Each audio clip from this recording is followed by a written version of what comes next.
On behalf of HDFC Security, I welcome everyone to this Sudarshan Chemical conference call to discuss the result for the quarter and full year ended March 2021. It is a pleasure of having with us top management team from Sudarshan Chemical, represented by Mr. Rajesh Rathi, Managing Director, Mr. Nilkant Natu, Chief Financial Officer, Mr. Vivek Thakur, General Manager Finance, Mr. Amay Athalle, Deputy General Manager Finance, and Mr. Mandar Velankar, Company Secretary. Without further ado, I will now hand over the floor to the management for making the opening comments. Over to you, sir. This is Rajesh Rathi. Thank you, Nilesh and HDFC Securities for hosting our earnings call. Good evening, ladies and gentlemen, and welcome to Sudarshan's Q4 and full year ended financial year 21 earnings conference call. Our investor presentation has been uploaded on the stock exchanges and our website for your ready reference. I would also like to highlight that starting this quarter, we have enhanced our presentation with a set of disclosure to help us stakeholders have a better insight on our business. This is our first step towards setting standards in the investor communication. Going forward, once a year, we will do a video call or a live interaction, and the other quarterly calls we would continue on the audio format. Yeah. So, can I get the next slide, please?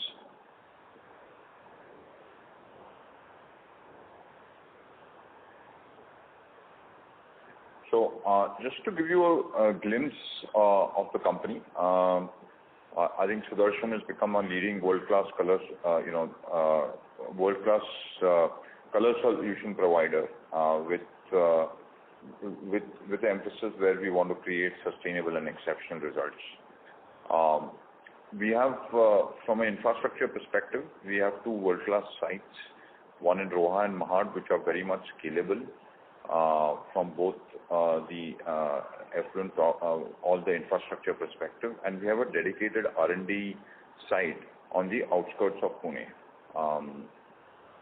In terms of our people, we have more than 60 channel partners, more than 50 to 60 dedicated salespeople, and more than 2,000 plus workforce. Our focus of our business is only colors and pigments, and we are not forward integrated where some of our competitors, we do not compete with our customers. We've also created a very good global reach with exports to more than 85 plus customers, 85 plus countries. Next, please.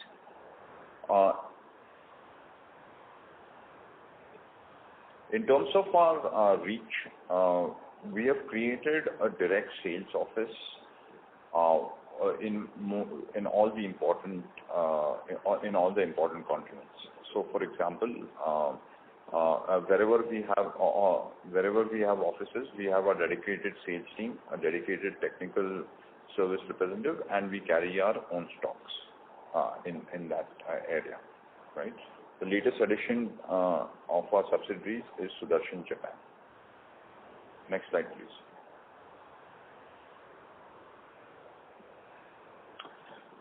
In terms of our journey, I think in the last 10 years has been a fantastic.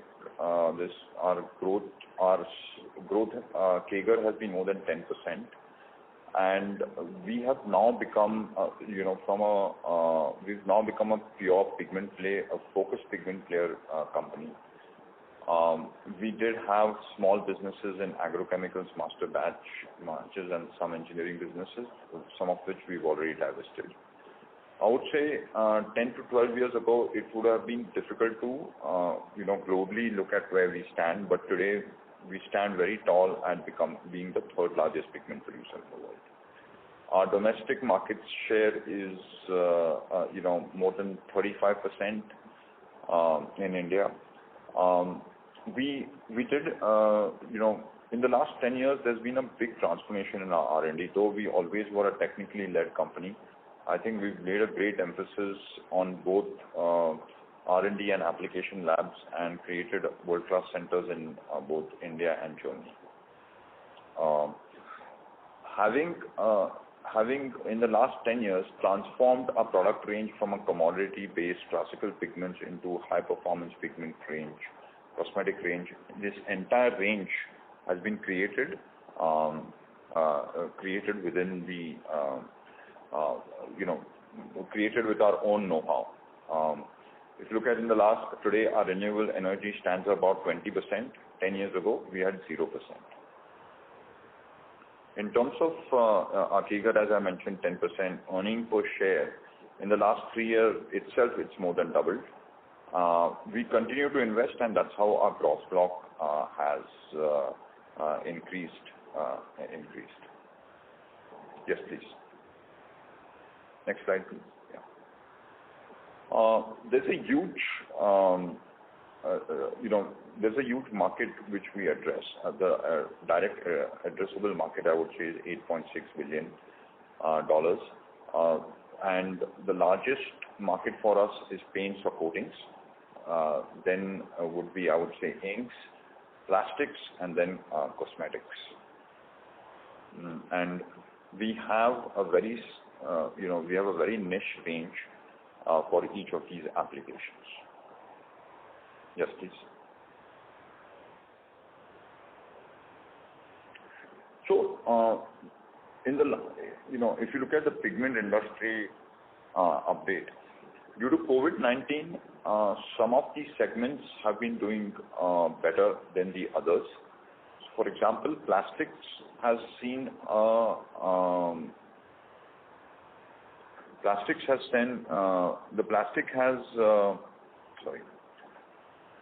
plastic industry has seen moderate to low impact, mainly because a lot of it goes into food packaging, plastics, hygiene products, or personal care products. Packaging inks has really seen a low impact, mainly because it's again food packaging, and of course food packaging has increased as all of us stay indoor, right? I would say paints and coatings, that's one of the last things where someone would want to get our house painted and has had some impact, right? In terms of the industry structure, the top 2 players have been wanting to divest. There is also, we have great tailwinds from both these areas that the top 2 people want to invest, and China have had several environment health related issues, and that's where I think India and companies like Sudarshan have great potential for us to grow. So I think potentially long-term changes in supply chain and there has been some disruption in raw materials, and that's where I think we've seen some raw material increases. Next, please.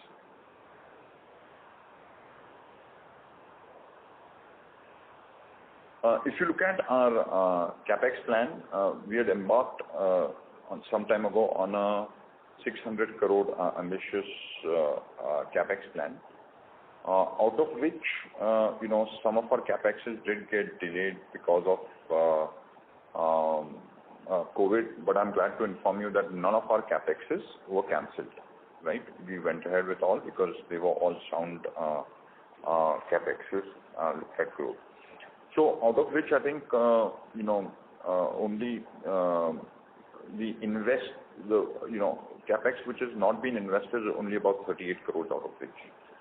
And in terms of the capex which we have incurred, the put to use is about 293 crores, and 269 crores is still balance, which there is already work in progress. So there is kind of things, but they have not been completed or put to use.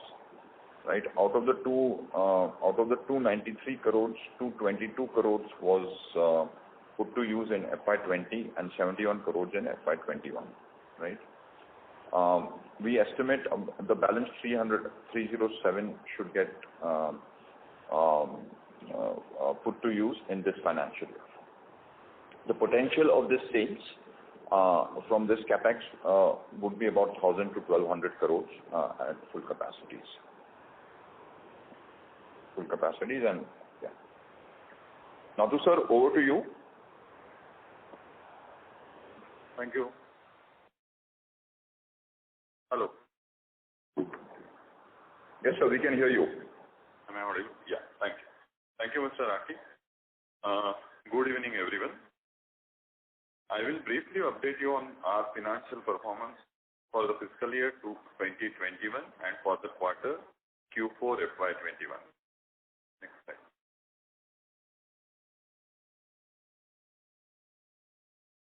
Next slide.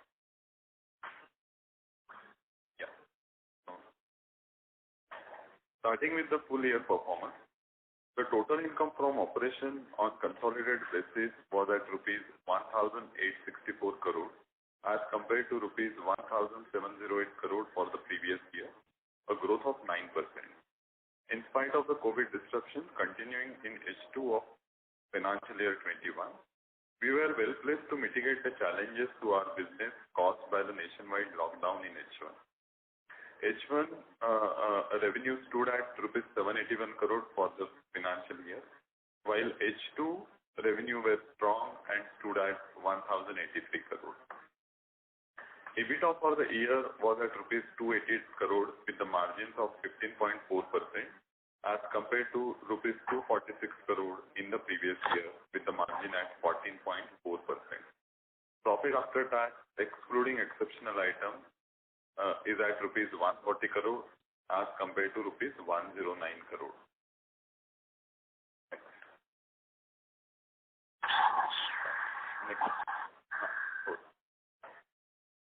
Sudarshan has invested for growth in the last 3 years. So ROCE has been, return on capital employed has been steady and stands at 14.8% for FY21, while earning per share has increased by 81% to rupees 20.2. Other key financial ratios remain healthy. Okay, that's it. Next slide. Next. Okay.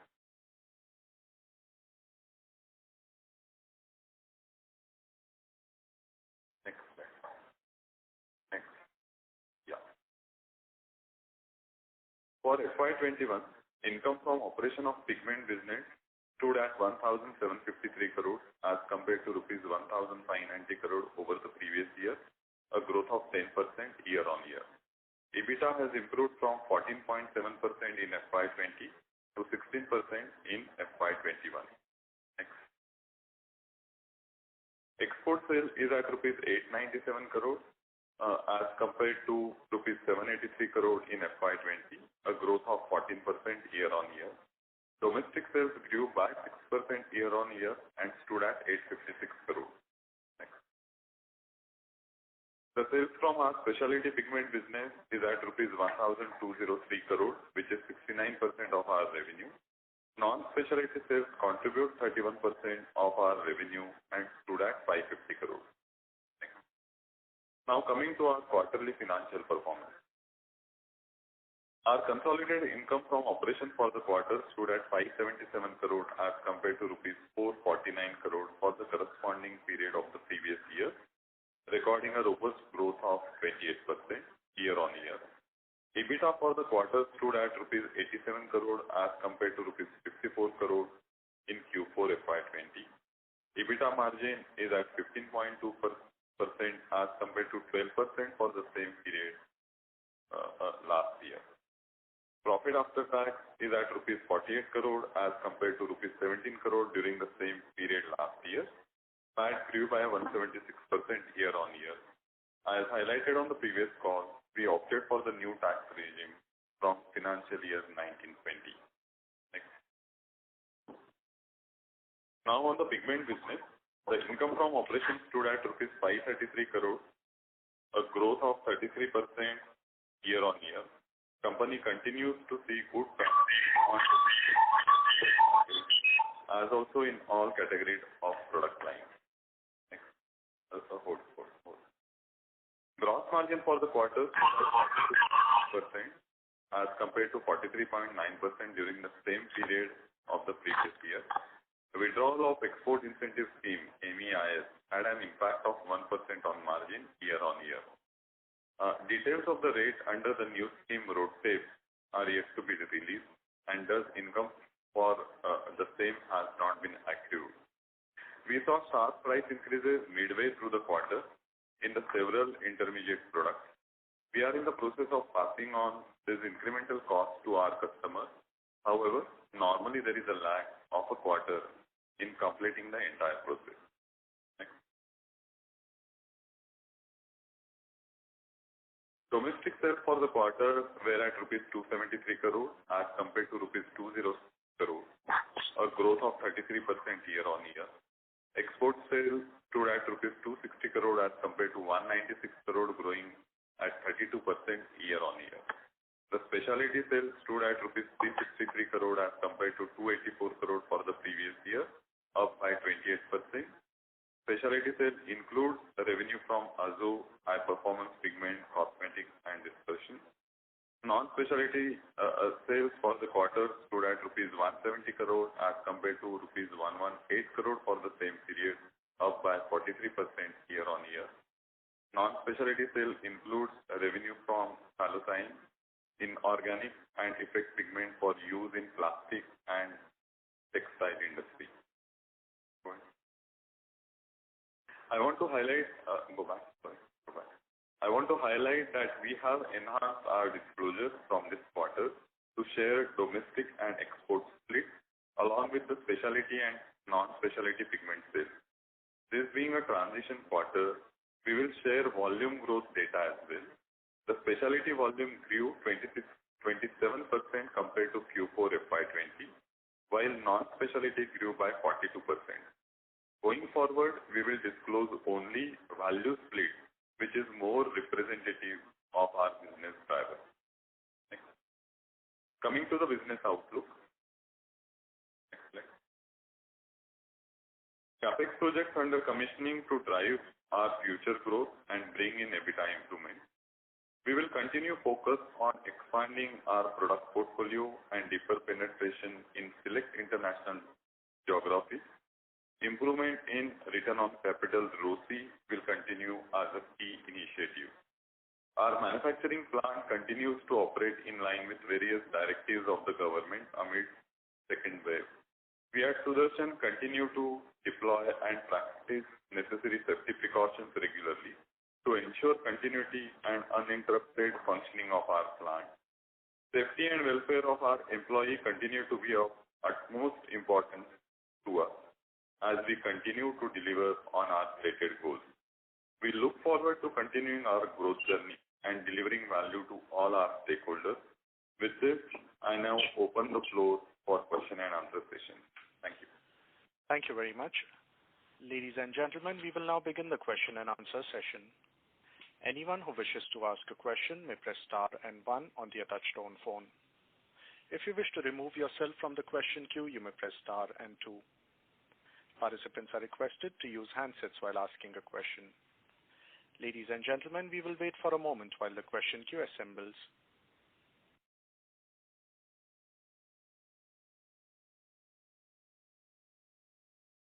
The first question is from the line of Ankur Periwal from Axis Capital. Please go ahead. Yeah, hi sir. Congrats for the good set of number and happy to see the enhanced disclosures in our presentation as well. So my first question on the gross margin front, while you did mention that some pass through, the pass through is taking it typically takes 1 quarter or so, 3 or 4 months there. Trying to understand whether we have taken any price hikes in the last quarter in Q4, or all the price hikes are to happen, let's say, starting this quarter, which is April onwards.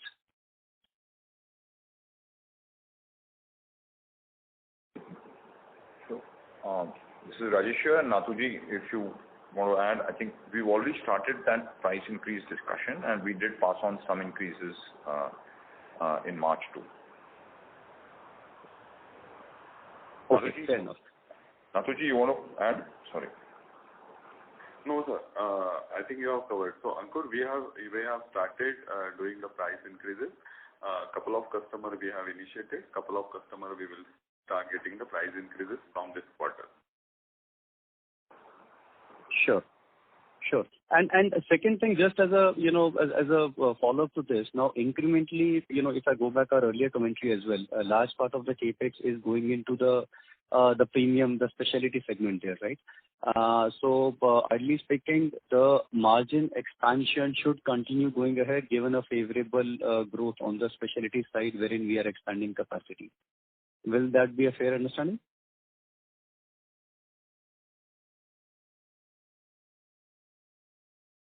Yes. I think it's a good mix. I think we do have good specialties coming up and good products which will be coming up. So it would definitely help, definitely.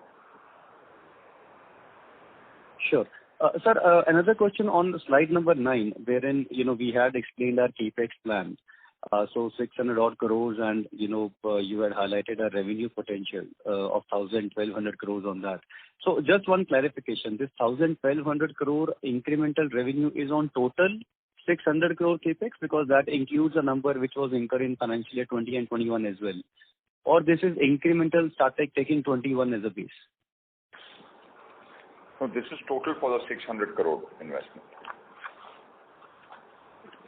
Okay. And if I go back, to your commentary, wherein we had, sort of being, let's say, a leading player in selective products at a global level.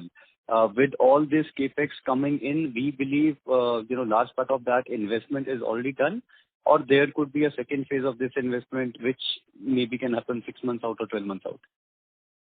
Sure. I think major part of the investment for the new products will be done. However, we would require, if you may recall, one of our areas we want to grow is a little bit on the cost leadership, and we would require investments in that area going forward. Sure. So, will that mean some bit of backward integration, investments related to backward integration there? Will that be right? Yes. And also, that capex, like I said, major part of the investment for new products is over, but we may need some, depending on the responses, etc., some area for volume growth, we may have to invest in some areas for that. Sure. And sir, lastly, if you can just, provide some color on the response on the market, on the new products which we have launched, given the COVID-led scenario. So how has been the response and, both in the domestic as well as in the international markets? Thank you. So far the response has been good on the products which we've launched, but some of our major launches would happen in Q2 this year, right? So that's Q2 this year. So we're eagerly waiting for that. But whatever we've launched so far has been a good response. Okay, great, sir. Thank you and all the best. I'll get back into the queue. Thanks. Thank you. The next question is from the line of Madhav Marda from Fidelity Investments. Please go ahead. Yeah, hi, sir. Good evening, and thank you so much for your time.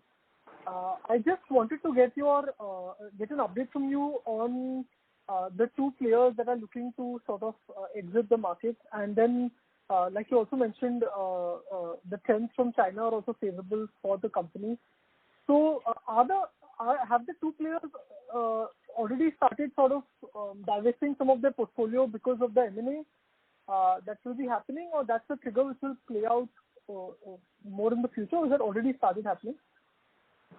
Sure. I think, if you're asking me for, there are two potential M&As. One is close to happen, and the second one is still in the process, right? In the process for it to happen. Is that the question, sir? Yeah, that's right, sir. That's right. Yes. Yeah. And then the one which is close to happening, in that, can we expect that for some of the specialty pigment portfolios, they will end up divesting it because of competition, commission reasons, and then that sort of helps us, especially with the new capex that come in for Sudarshan?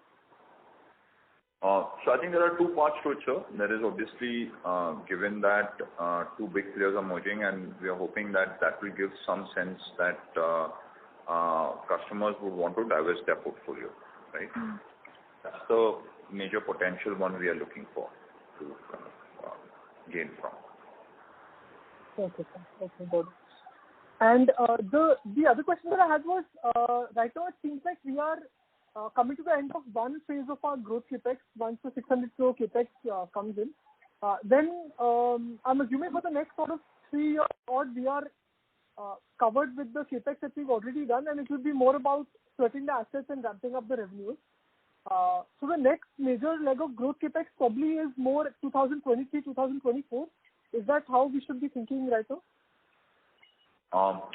So like I mentioned, we will be definitely sweating these assets before we make the next phase of expansion. But like I mentioned, we do require certain capexes for some backward integration, etc. And from a growth perspective, we'll wait first to see how we get the response on some of these products, and we may require some investments there. Okay, good. And just last question from my side, the next leg of capex that we do, will we need to start at a new greenfield site with like a new land parcel, or existing plants have more space? No, so everything will be brownfield here. Oh, we still have more scope for brownfield? Okay, that's yes. Okay. Yes, sir. Okay. Thank you, sir. Thank you. The next question is from the line of Viral Shah from Enam Holdings. Please go ahead. Hello. Yeah, thank you for the opportunity.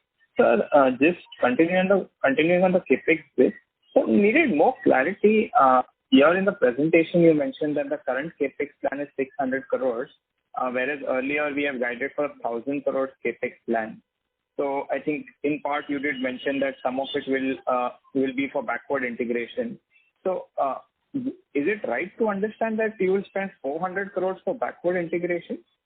Also, just a related question, I think sometime back you had come out with a press release stating that the board has approved FY22 capex plan at 135 crores.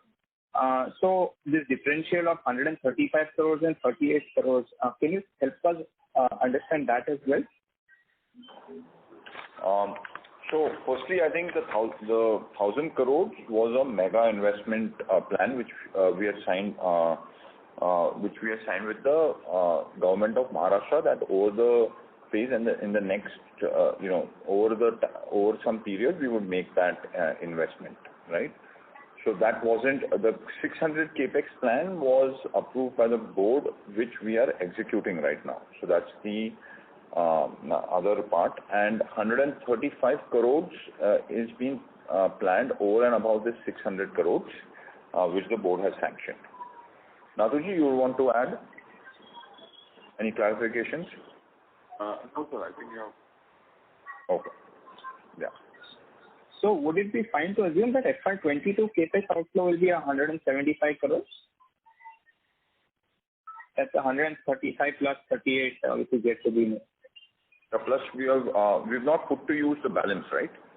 So it depends on what you're talking about, which number you're referring to.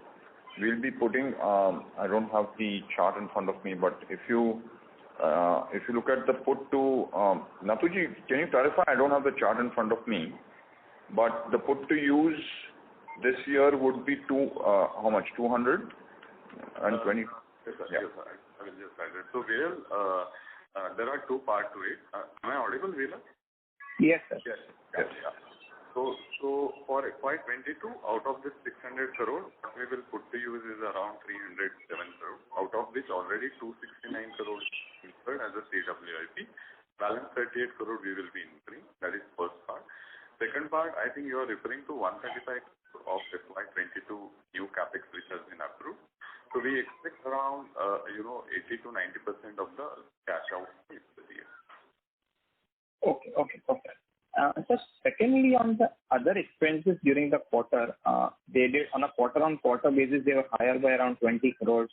So can you just explain if there was some one-off, or is it largely operational in nature? What was the cause for this increase? So Viral, I will split this into two parts. One thing is there has also been a revenue growth and a production growth. So if I can see that out of that 40 to 50% is getting attributable to that increase in the numbers. One is on the sales side, other thing is on the production side. Apart from that also, we have seen in quarter 4 a couple of increases. One is the cost increase in the past because of the coal rate changes, and coal rate has gone up. That is one. Second thing also, we had also seen the freight cost going up in Q4 due to unavailability of the container. As you are aware that this particular space has become so there has been so much of a constraint that the cost on the shipment has also gone up, and there has been a forex movement around 2 crore. So, and also in the Q4 we had higher share of our specialty production, which also increased the cost in our manufacturing, which is attributable to the hazardous waste cost. These are the couple of elements which has contributed quarter-on-quarter increase in the other expenses. Sure. Thank you. And just last question, so what would be our net debt at the end of the quarter?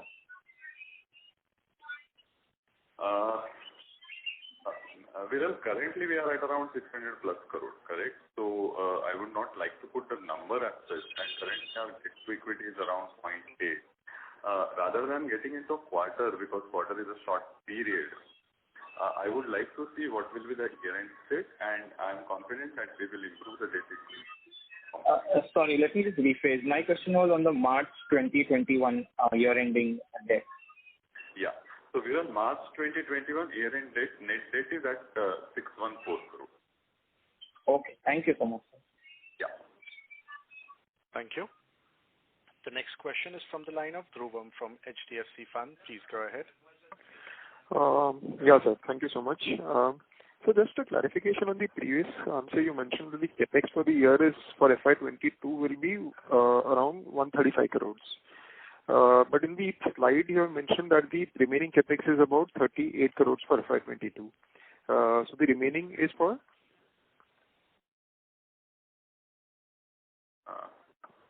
Nathuji, you want to take, that's the balance out of the 600. Nathuji, why don't you take the answer?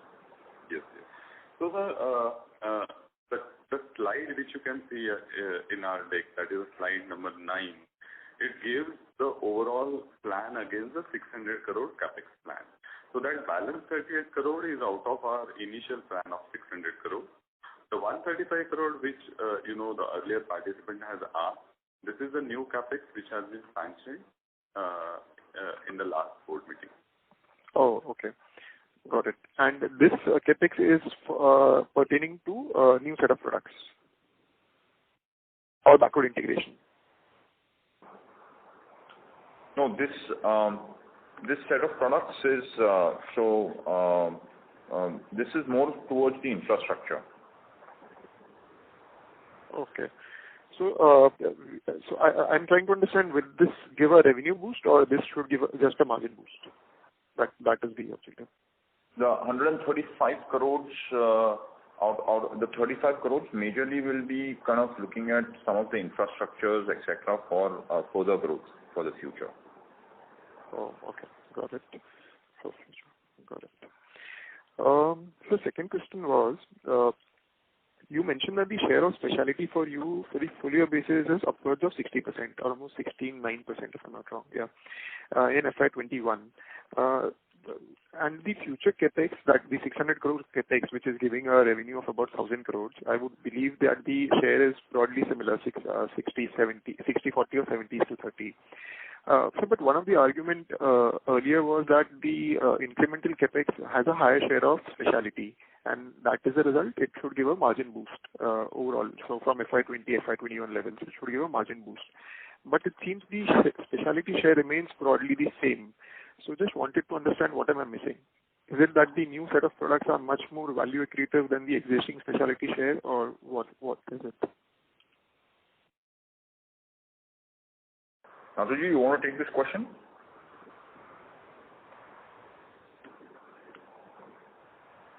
So As you have rightly said, and what we have also presented is the specialty revenues stands at 69%. As also briefed earlier, the majority of the capex which we are doing right now, 600 crore, the major focus is on the specialty growth, correct? Also. So going forward, I expect that the revenue from specialty to show incremental growth on this particular 1,000 to 1,200 crore revenue what we are projecting. So it will tilt the ratio slightly more on the specialty side, and that will also give us a benefit in terms of our margin. So would the incremental 1,000 crores of revenue, 1,100 crores of revenue, have probably 80-odd% share of specialty or more? The objective is, will it give a significant delta in margins? So I would not like to put the number, but to give an assurance that or rather to give the broad macro level view, is that this capex is predominantly majority is on the specialty side. Got it. Okay. And just one last question quickly is, you mentioned in the slides that your capacity utilization is 86%. Would that in the quarter, I'm not sure about the full year numbers, if you can share that. And second, related to that is, in FY20, you had capitalized about 220 crores of the 600 crores plan. So given the utilization level is about 86%, would it be fair to say that large part of the FY20 capex that we had done, I mean of the 600 crore plan, is visible in the FY21 numbers? Or, I mean, the 86% number can go even higher significantly, I mean, probably 95 or... No, I think to add kind of, what we're looking at, I think 86% is a good number, which we would want to target kind of going forward, maybe, go towards the 90%, 90%, etc. I think most of the growth will come from the capex which we are putting in now. So, just for clarity, can you share what will be the utilization for the full year? I believe Q4 would be much higher because of the India run rate or because the first quarter was very weak. What could be the full year utilization? Nathuji, would you have the number, or I think you want to? No. So my submission here is rather than looking at the full year number, the reason why we have given the Q4 because this is more a normalized period. H1 we saw the disruption, and now going forward we see that the normalcy will be there.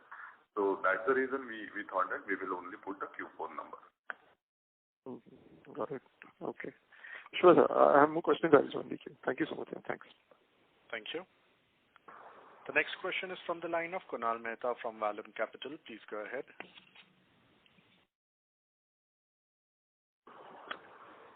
Thank you very much for the opportunity. I firstly just wanted the breakup of 600 crore capex between the infra capex and the growth capex. Could you please give us a breakup? Nathu, sir?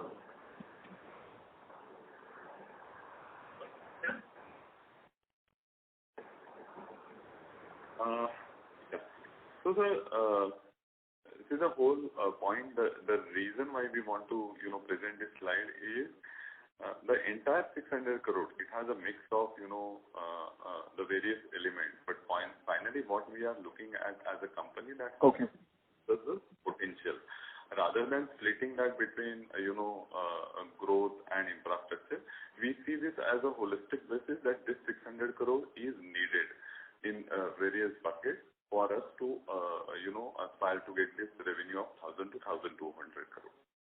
Thank you. Oh, got it. I think that is very helpful. And secondly, I wanted to understand. I was just looking at the margins of our business. Presently, we are at almost, I would say, at the present capacity of both the plants. We are operating at a full capacity, and we have a fairly good share of specialty business, where I would believe these are higher products which are having higher EBITDA margins. So when I look at the margin which we are earning at this level of utilization, and when I compare it to other players in India, the listed ones, I mean Megmani and I would say Ultramarine, the margins, I cannot understand the reason why they are earning a 16% margin, whereas these competitors who are operating on, I would say, despite the fact that we have the organic high performance pigments also in our portfolio, and we have a lot of the much higher value added products also, whereas these competitors are focused on these blue and green pigments and the ultramarine pigments, which are comparatively low generation, I mean the older generation products.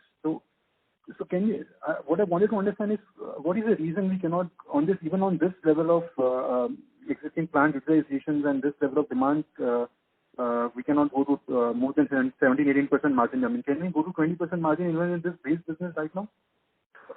So we are building an organization for the future and preparing for the growth. So there is a lot more high cost which is involved in doing so. So for example, many of our Asian competitors will not have many, international sales team on their board. That's a huge cost which we incur. We have, the cost on R&D which we explain. There are several I would say overheads, direct sales costs which a company like us incurs, because we believe, that this, in the short term, this may not give us benefits, but in the long term, it's a very big sustainable benefit for us.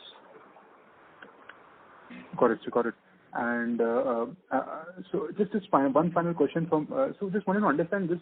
When I look at the new capex of this, the 600 crore capex, I wanted to understand what, if I look at it in tonnage terms, what portion of this capex is dedicated to the products which we have right now in our product basket, and where we already have the relationship, the market reach and the customer relationships ready for us to to leverage those products. And what tonnage would you attribute to the products where we are now getting into and updating our color index, coverage of the color index? So how much tonnage will be allocated to the products which we are manufacturing right now in terms of the total tonnage you're adding through this 600 crore capex? So I think it's a little, this information is a little kind of confidential to kind of talk about how we split this up, right? Okay, sir. Sure. No problem, sir. All the best for the future quarters. Thank you. The next question is from the line of Paras Nagra from Enam. Please go ahead. Yeah, sir, congratulations on a good set of numbers. I had two specific questions. The first one being, what is the kind of maintenance capex in your business on a 932 crore gross block that we have created? What is the kind of maintenance capex that we can expect from this business?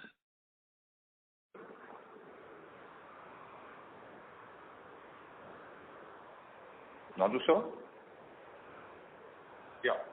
So, hi sir. So normally, we see the maintenance capex which is incurred over a period is in the range of 30 to 35 crore per year. Okay.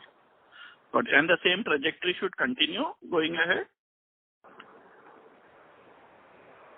So it will increase in the same percentage, no? Got it. And sir, my next question is on raw material inflation. We have seen a lot of your input raw material prices going up sharply.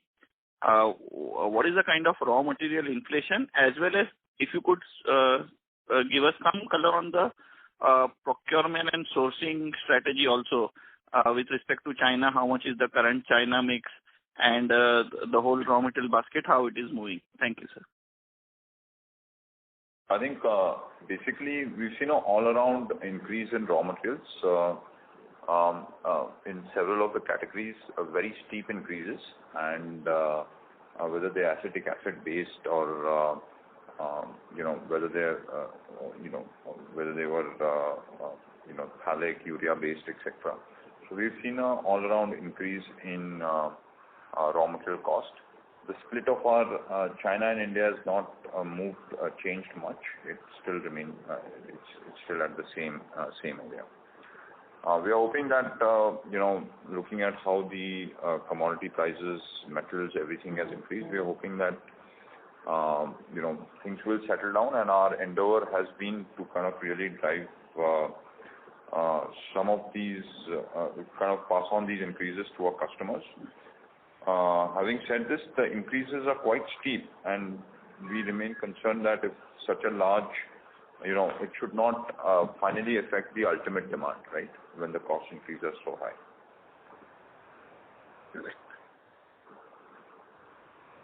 Got it, sir. Thank you very much. Thank you. The next question is from the line of Manish Poddar from Nippon India AIF. Please go ahead. Yeah. Hi. Thanks for the call and congrats on the good set of numbers. So just one question is, can you probably help me understand, let's say in this incremental sales which you have had for the full year, roughly about 150-155 crores, now how much of that would be, let's say, from new customers versus existing customers?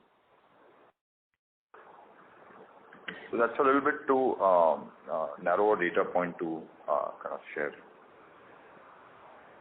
Because what I'm trying to understand is that, our earlier strategy that was that, you want to increase share from the existing customers. And at the other side, if you look at it, a lot of the number 1, 2 player is getting consolidated. Or let's say, there's some sort of shareholder change which is happening up there. So just trying to understand, let's say, this utilization levels which you've got in Q4, is that a function of, existing clients ramping up orders significantly, or is that a function of new clients? Just a broader split, let's say 70-30, 60-40, any number on that would be helpful. I'm just trying to understand, how are we gaining traction, let's say, on the new versus the old clients? No, I think in general, there has been we've maintained a trend of, so I can't give you a percentage, but we've maintained our same trend of saying that, how we've kind of engaged with our existing customers and got, a better wallet share or newer products approved. Yeah. Okay. And would you be able to help me quantify, let's say, what sort of inflation would you have seen at the RM level and till blended, let's say, and by let's say, April or May, how much of that would you have passed on? Thank you. Nadu, sir.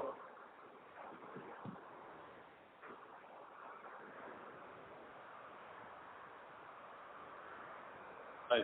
So, as sir has said earlier, that there has been a sharp increases in several intermediate, that also we had said in our commentary, and it has been across, and the percentages are varying. But we see this inflation impact due to the raw material price increases will be somewhere in between 2 to 2.5%.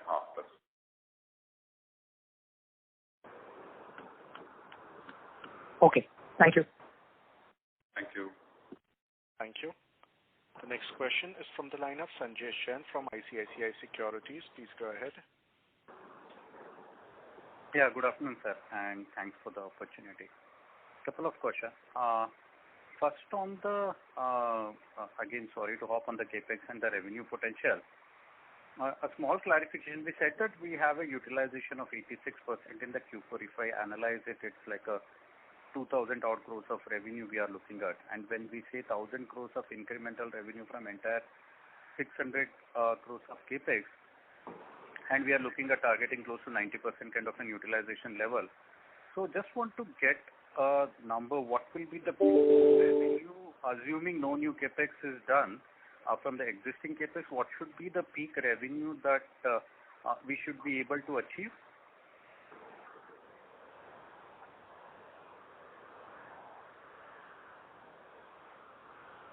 Hello?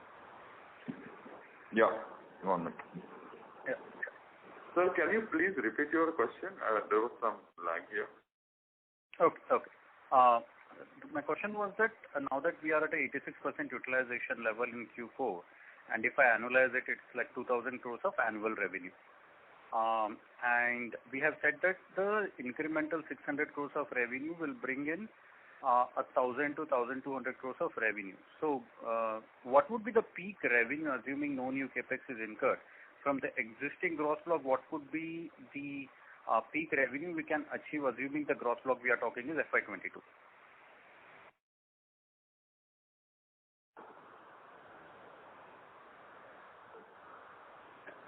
So the couple of points, like what we are stating here is the potential of 1,000 to 1,200 crore.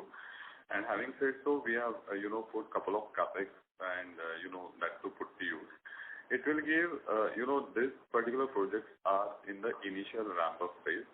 So going forward, we will see the utilization as well as the potential of this revenue going up further. What we are expecting that within next 3 to 4 years, once all the capexes are fully ramped up, we will get around 1,000 to 1,200 crores. So that is the number which we would like to get.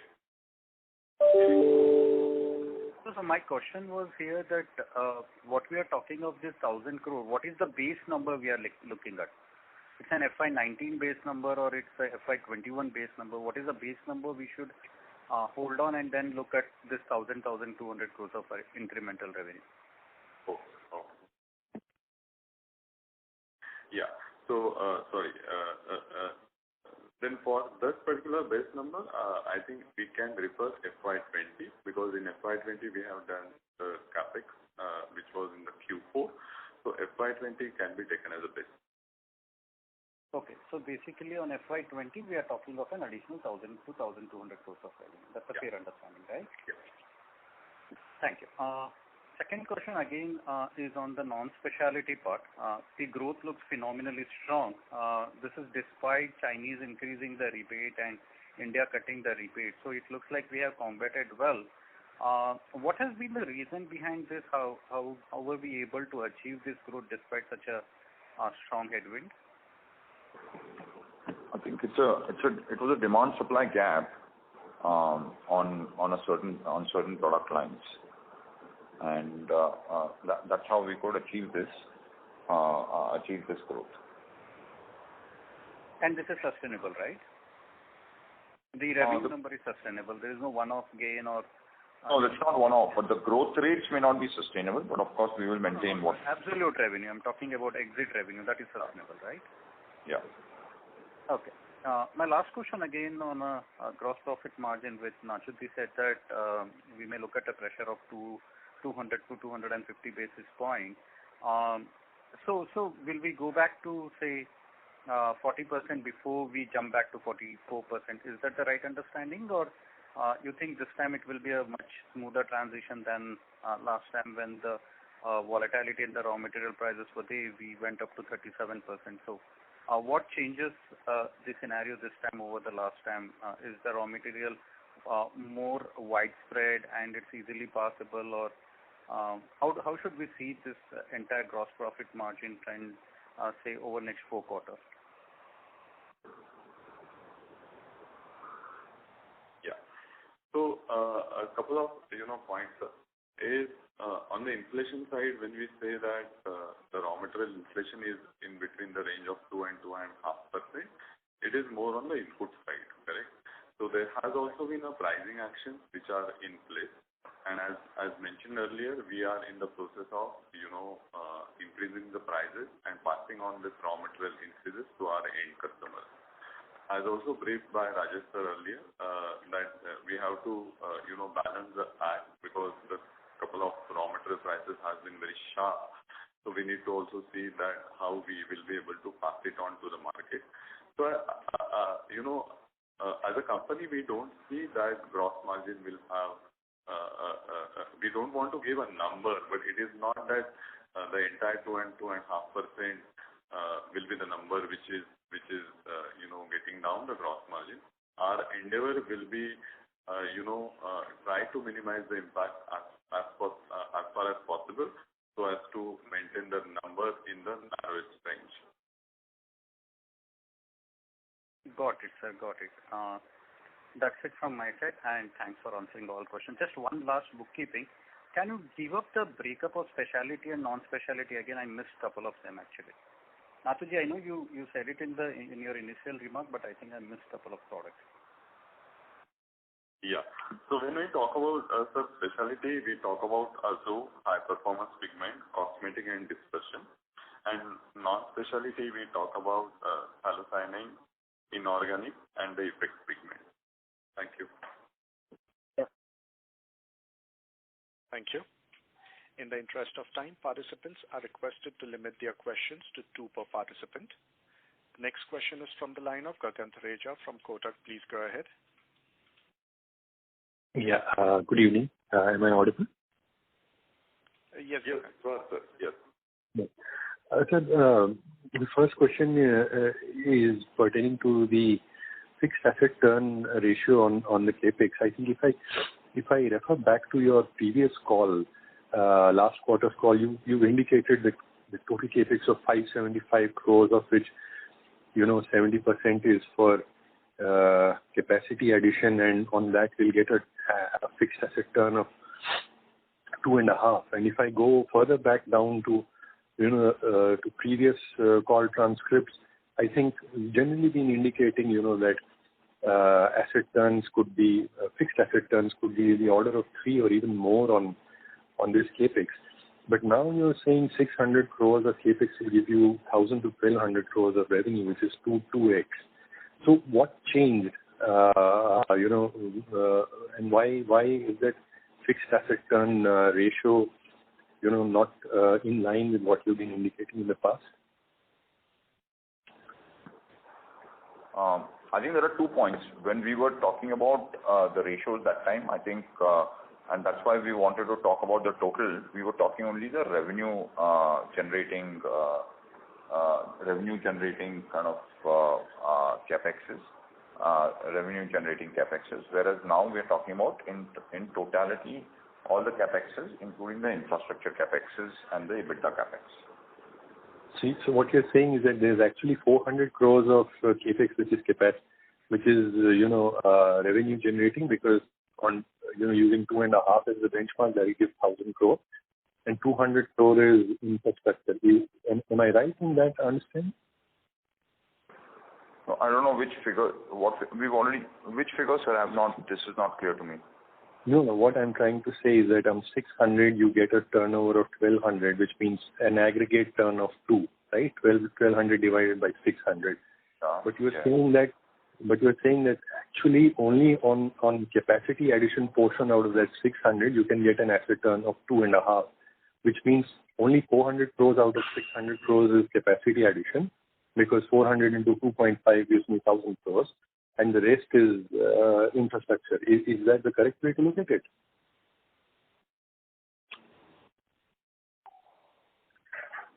Yeah.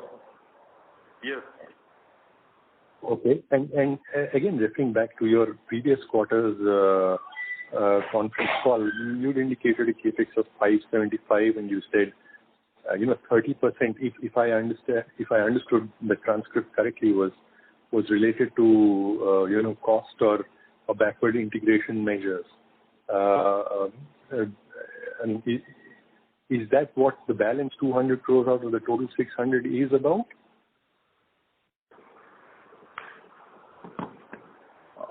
The 600 is a mix of revenue, infrastructure, and just to clarify, it's a mix of infrastructure, revenue, and EBITDA generation. And in terms of, if you take only the revenue generation, that's what I said, that's how the statement was made on 2.5 times that time. And how much of it is for EBITDA generation, if you could give some ballpark idea there? No, we're not splitting it up completely on that perspective, sir.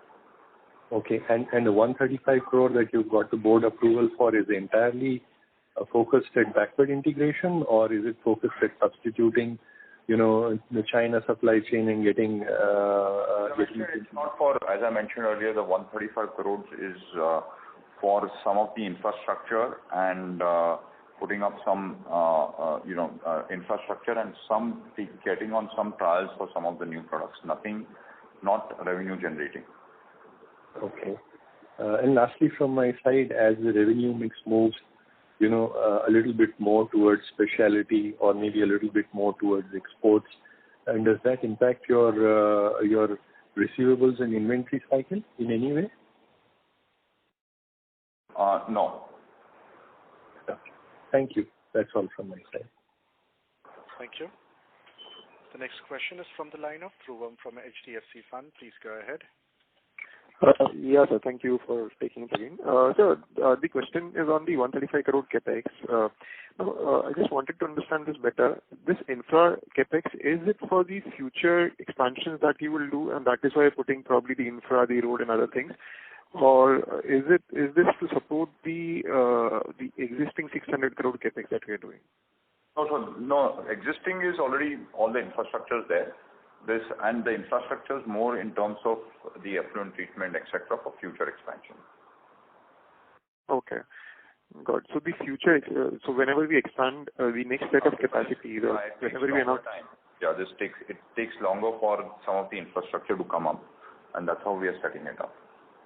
Got it. So the next set of capexes that you announce will have numerically a higher asset turn because some part of the capex has already been incurred in terms of the utilities. I'll have to. It's not utility, but it's more of this. When we come to that set of numbers, we would definitely talk about those numbers. But just to make it clear, this is not something to support the existing capex plans. This capex is not to support the existing capex, to deliver the revenue for existing. Got it. Sure, sir. Thanks. That's all. Thanks. Thank you. The next question is from the line of Rohit Nagraj from Sunidhi Securities. Please go ahead. Yeah, thanks for the opportunity. And again, thanks for a good set of numbers as well as the presentation. So the first question is, in the last couple of months, that is April and May, have we seen any kind of logistics and supply chain related challenges, both from our sourcing perspective as well as exports? And will that have an impact on the ensuing quarter results? Thank you. Nathu, sir? Sir, can you please repeat your question? So it's about the sir, we did find challenges in terms of logistics, etc. We've seen cost increases. However, we've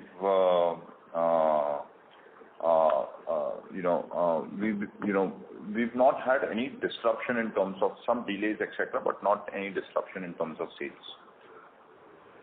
Right. That answers the question. So the second question is, once the current capex program is completely implemented, including the 135 weeks that you have talked about, what is the peak debt that we are looking at? Thank you. Nathu, sir, you want to take this? So, sir, I would not like to put a number, but sir, going forward, I see that this debt to equity ratio which we are targeting, which we are looking at, should be better than the current year. All right. Thank you so much, and best of luck. Thank you. We will take the last question from the line of Madhav Marda from Fidelity Investments. Please go ahead. Yeah, thank you. Thank you so much for the follow-up. Yeah, I just wanted to understand that if I look at our EBITDA margins that we've done in quarter 4, we are sort of at a decently healthy number at 15%. Despite the MEIS impact of 1%, plus there's some cost inflation coming in because of container availability and higher coal prices, etc. So, and then of course, like you said, we've invested in manpower, R&D for future potential for the business. So of course, I'm not looking for a guidance in the number, but if I take all these numbers into account, it seems like our steady-state margin should be sort of closer to the 20% mark, because there's so many numbers that are built into our current sort of margin profile. Is that like a fair understanding to have broadly directionally over the next 3 to 4 years as we look at the business?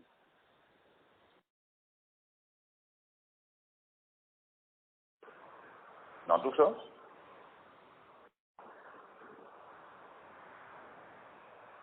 Hi. So as a part of our, overall initiatives and our, overall plan, we would like our EBITDA percentage, to off the growth track. Putting the number, what you are saying at 20%, I would not like to put that. But yes, we would like to, increase this percentage. Couple of factors which will also help us in, the next 3 to 4 years. One is the ramp up of the current capex which are getting put to use over the next 3 to 4 years, which will also give us a good kind of operating leverage, and we will on the growth trajectory as far as EBITDA percentage is concerned. Would not like to put the number as of. And is most of the investment or the around manpower in terms of the international sales force that we put in place, is the majority of it already in place, or do we still need to hire more senior level people in the international markets, or that part of the investment